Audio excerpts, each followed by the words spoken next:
सांगू शकतील की हे चित्र कशामुळे उभं राहिलेले. तुम्हाला न्याय पाहिजे, विद्यार्थ्यांचं एमपीसीचं नुकसान होता कामा नये हीच एक भावना आहे. आणि त्याच्यासाठी एवढा वेळ का लागतोय तर एमपीसीच्या मॅडम खरंच कव्हर आहेत की मी दादांना आणि सीएम साहेबांच्या ओएसडीला सांगितलेले ही बाई एवढा हट्टपणा का करतेय.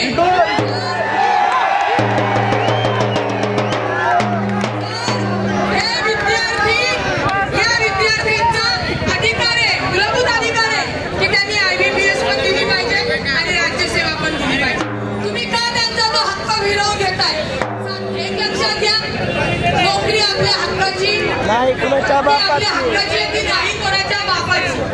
या सगळ्या गोष्टी मी मान्य करते, परंतु सातत्याने एखादा दुसरा नेता जेव्हा बोलतो मग तेव्हा माझ्यातलं जागृत होतं. म्हणून मी इतक्या खरं बोलत नव्हते. माझं ध्येय एकच आहे की नोटिफिकेशन निघालं पाहिजे. इथं रोहित दादा म्हणालेले आहेत. शेवटी लक्षात घ्या, जे विद्यार्थी असतात, जे लोकप्रतिनिधी असतात, ज्यांना त्याची जाणीव आणि विद्यार्थ्यांची जाणीव असते आणि कर्तव्य करतात, कामं करतात, ही सर्व लोक तुम्हाला येऊन पाठिंबा देतात. हे माझं स्पष्ट मत आहे. आज या मला अभिमन्यू पवार साहेबांनी सुद्धा पत्र तुमचं काढलेलं आहे, मुरली मोहोळ यांनी पत्र दिलेलं आहे. आता सगळेच राजकीय विरोधकातील असतील किंवा सरकारबद्दल सांगतायत तरी सुद्धा हा आयोग का ऐकत नाही हा सगळ्यात मोठा प्रश्नचिन्ह माझ्यासमोर पडलेला आहे.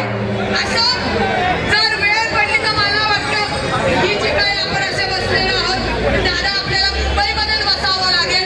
कारण का जर ही बाई ऐकतच नसेल तर मी सरकारला विनंती करते की यांना सक्तीच्या रजेवर पाठवा.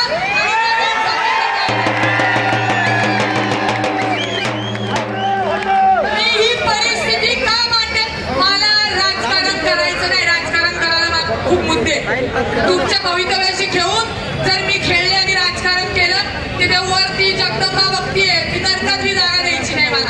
आणि त्याला घाबरते. म्हणून माझं तुमच्या सगळ्यांना सांगणं आणि जरी माझे इथले डोळे वगैरे बंधू विरोधी पक्षातले असतील, दादाही इथले विरोधी पक्षातले, पण मला आज ते येऊन विद्यार्थ्यांसाठी बसले त्यातल्या लोकप्रतिनिधीचा तो गुण घेण्यासारखा आहे, तो प्रत्येकाने घेतला पाहिजे या मताशी मी आहे. आणि तरी सुद्धा दादा आलेले असताना मी आले, नाहीतर इतर कोणी असतं तर कोणी आलं नसतं, पळून गेलं. मगाशी कोणतरी बोलले मला वाटतं ते काँग्रेस आमचे दादा होते हनुमंत पवार, तुम्ही नाही तुमच्यातलं कोणतरी, एक फुल दोन छटाक, मग मी विरोध एक फुल दोन हात, मग मी विरोधकांना म्हणू का तुम्ही कसे झाले छटाक. काहीच म्हणजे बोलण्यापेक्षा विद्यार्थ्यांचा प्रश्न मार्गी लावा. राजकारण आणू नका. तुम्ही जेवढं आंदोलन करायचं तेवढं आंदोलन करा. जी मागणी मागायची मागा. आपल्या हक्काचं आपल्या बाबाचं हे आयोगाने पण ऐकलं पाहिजे आणि सरकारने पण ऐकलं पाहिजे या मताशी मी आहे. त्याच्यामुळे आयोगाचा हा ढिसाळ कारभार सुधारलाच गेला पाहिजे.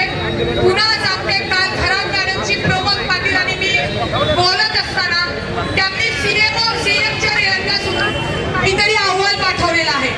आता सीएमांचा किंवा चंद्रकांत दादा असतील काल जो फोन झाला तर की फक्त 258 भरतीचा विषय होता. परीक्षा